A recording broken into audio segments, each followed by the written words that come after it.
ভুলেও বিছানায় বসে খাবার খাবেন না, তাহলে এই তিনটি বিপদ আপনাকে ভোগ করতে হবে। মৃত্যুর আগে একবার হলেও এই তিনটি বিপদ আপনার সংসারে আসবেই। যাদের বিছানায় বসে খাবার খাওয়ার অভ্যাস তারা অবশ্যই ভিডিওটি সম্পূর্ণ দেখবেন এবং সতর্ক হয়ে যাবেন। রাসূলুল্লাহ সাল্লাল্লাহু আলাইহি ওয়াসাল্লাম কেন বিছানায় বসে খাবার খেতে নিষেধ করেছেন, শুনলে আপনার চোখ কপালে উঠবে। প্রিয় দর্শক, আপনি যদি রাসূলুল্লাহ সাল্লাল্লাহু আলাইহি ওয়াসাল্লামকে ভালোবাসেন অবশ্যই আলহামদুলিল্লাহ কমেন্ট করবেন এবং ভিডিওটি যথেষ্ট পরিমাণে শেয়ার করে সকলকে সাবধান করে দিবেন। হিন্দু মুসলিম সকলের উচিত ভিডিওটি সম্পূর্ণ দেখা, কারণ এই অভ্যাসটি আমাদের সকলের মধ্যে রয়েছে। বিছানায় বসে যারা খাবার খায় তাদের সর্বপ্রথম যেই অসুবিধা বা বিপদ লেগে থাকে তা হলো কারণে অকারণে স্বামী স্ত্রীর ভেতরে ঝগড়া বিবাদ লেগে থাকা। সকলের ঘরে খারাপ ভালো উভয় জিন রয়েছে, কিন্তু খারাপ জিনগুলো ওই সকল মানুষকে খুব দ্রুত প্রভাবিত করতে পারে যারা বিছানায় বসে খাবার খায়। যে বিছানায় আপনি মিলন করেন, শয়ন করেন, সেই বিছানায় বসে খাবার খেলে শয়তানের বদনজর লাগে এবং সংসারে ঝই ঝামেলা লেগেই থাকে।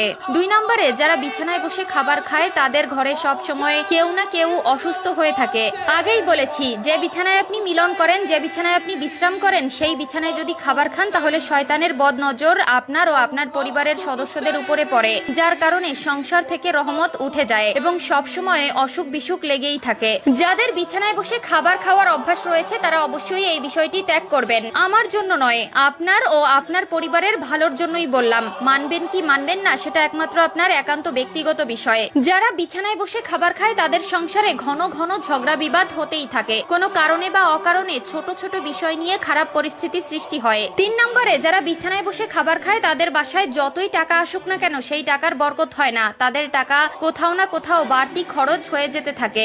এক কথায় এই ধরনের ব্যক্তিদের উপর থেকে আল্লাহর রহমত উঠে যায় এবং আল্লাহর দেওয়া রহমতে বরকত তাদের উপর থেকে উঠিয়ে নেওয়া হয়। পবিত্রতা ইমানের অঙ্গ এবং যে খাবার আপনার জীবন বাঁচায় সেই খাবার অবশ্যই আপনার পবিত্র স্থানে বসে খাওয়া উচিত। খাওয়ার জন্য আলাদা ঘর বানানো উচিত বা রুম বাছাই করা উচিত। বিশেষ করে অবশ্যই ডাইনিং এ বসে বা ফ্লোরে বসে খাবার খাবেন, কিন্তু বিছানায় বসে কখনোই খাবার খাবেন না। যারা বিছানায় বসে খাবার খায় তাদের সংসারে এই 3টি বিপদ লেগেই থাকে। যদি বিশ্বাস না হয় তাহলে অবশ্যই মিলিয়ে দেখবেন। বিছানায় বসে খাবার খেলে এই 3টি বিপদ আপনার সংসারে আসবেই এবং কারো কারো সংসারে হয়তো এই 3টি আলামত চলমান। আমরা অনেকেই আছি অভ্যাসগত কারণে ঘুমানোর বিছানায় খাবার খাই, এটা একদম করা উচিত নয় এবং যদি আপনার ভেতরে এই ধরনের সমস্যা বা অভ্যাস থেকে থাকে অবশ্যই তা পরিহার করবেন। আল্লাহ তাআলা আমাদের সকলকে সঠিক বুঝ দান করুন, আমিন।